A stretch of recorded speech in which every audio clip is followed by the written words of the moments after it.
রাধে রাধে বন্ধুরা, good morning. সবাই নিশ্চয়ই খুব ভালো আছেন। আজ আমি একটা অন্যরকম টাইপের ভ্লগ নিয়ে এসেছি।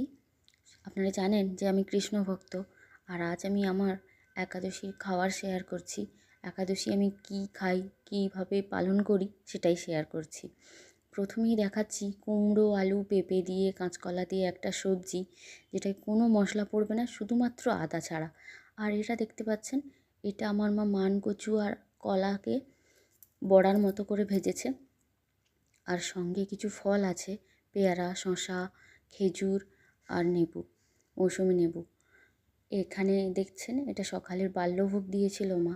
আর তারপরে যে সবজিটা করেছে, আর এখানে দেখুন আলু কাবলি করা হয়েছে। তবে আলু কাবলিতে ছলা পড়েনি, এখানে বাদাম পড়েছে।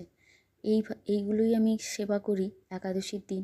তো আপনারা কেউ যদি একাদশী করে থাকেন আমায় জানাবেন।